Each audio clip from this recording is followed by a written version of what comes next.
নমস্কাৰ বন্ধু বান্ধৱীসকল, স্বাগতম জনাইছোঁ সকলোকে। আৰু পুনৰ ভালেকেইটা নতুন পদ খালী হৈছে অসম চৰকাৰৰ অধীনত। তো এইবিলাকৰ কাৰণে আপোনালোকে বিভিন্ন ধৰণৰ পদ খালী হৈছে, senior assistant, junior assistant, store keeper এনেকুৱা ধৰণৰ। তো ভিডিঅ'টো শেষলৈ চাব, সকলোখিনি ইনফৰমেশ্যন জনাই দিয়া হ'ব। লগতে চেনেলটো ছাবস্ক্ৰাইব কৰি ৰাখিব, তেতিয়া যিকোনো ধৰণৰ জব আপডেটবিলাক আপোনালোকে দৈনিক পোনপ্ৰথমে পাই থাকিব।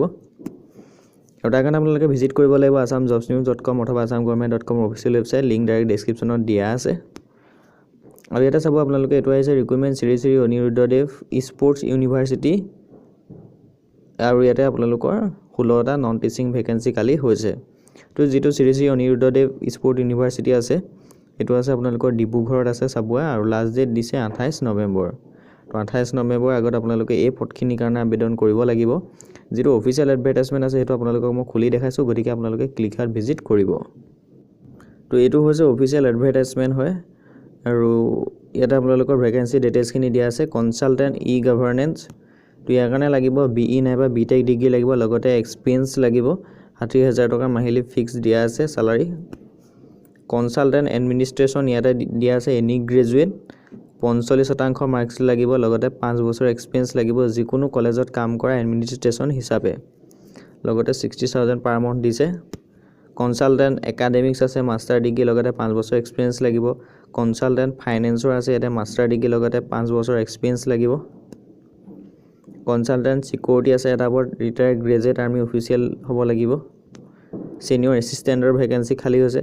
ছিনিয়ৰ এছিষ্টেণ্ট ভেকেঞ্চি দুটা আছে, গ্ৰেজুৱেট লাগিব, এনি গ্ৰেজুৱেট।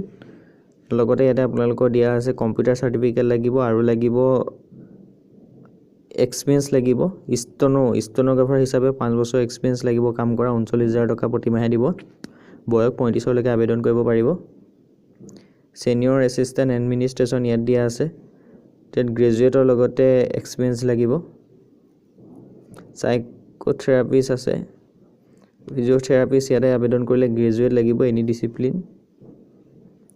তো ষ্ট'ৰ কিপাৰৰ ভেকেঞ্চি আছে চাব, ষ্ট'ৰ কিপাৰৰ কাৰণে গ্ৰেজুৱেট লাগিব, লগতে 2 বছৰ এক্সপিৰিয়েঞ্চ লাগিব। 28,000 টকা মাহিলী দৰমহা দিয়া আছে। তো ইয়াতে সকলোখিনি পদৰ কাৰণে এক্সপিৰিয়েঞ্চ বিচাৰিছে। আৰু ইয়াতে বিচাৰিছে আপোনালোকৰ যিটো জুনিয়ৰ টেকনিকেল এছিষ্টেণ্ট একাউণ্টছৰ, ইয়াতে এক্সপিৰিয়েঞ্চ বিচৰা নাই।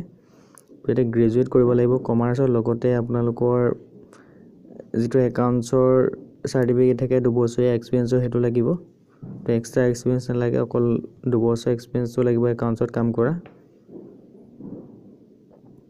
আৰু বাকী এইখিনি আপোনালোকে চাই ল'ব কি কি এক্সপিৰিয়েঞ্চ লাগে, সকলোখিনি ইয়াতে দিয়া আছে। আৰু যদি কোৱালিফিকেশ্যনখিনি মিলিছে তেতিয়াহ'লে আপোনালোকে কি কৰিব লাগিব, এখন প্ৰেছক্ৰাইব ফৰ্মেট এপ্লিকেশ্যন এখন ডাউনলোড কৰিব লাগিব। ডাউনলোড কৰি আপোনালোকে এই ইমেইল এড্ৰেছটোত নৱেম্বৰ মাহৰ 28 তাৰিখে আগতে ঘৰত পৰাই প্ৰেৰণ কৰি দিব পাৰিব। সেইটো যিটো ইমেইল ID দিয়া আছে ইয়াতে প্ৰেৰণ কৰিব 28 নৱেম্বৰৰ আগত। প্ৰেছক্ৰাইব এপ্লিকেশ্যন ফৰ্মখন পাই যাব। তো ইয়াতে ক্লিক কৰিলে আপোনালোকে প্ৰেছক্ৰাইব এপ্লিকেশ্যন ফৰ্মখন এখন দেখা পাইছে, এখন প্ৰিণ্ট আউট কৰি আনিব। তো এপ্লিকেশ্যন ফৰ্মখন প্ৰিণ্ট আউট কৰি পিনি পঠাব পাৰিব। জাষ্ট আপোনালোকে ইয়াতে ক্লিক কৰি দিলে পাই যাব। তো এইখিনি আছিলে ইনফৰমেশ্যনখিনি। ধন্যবাদ।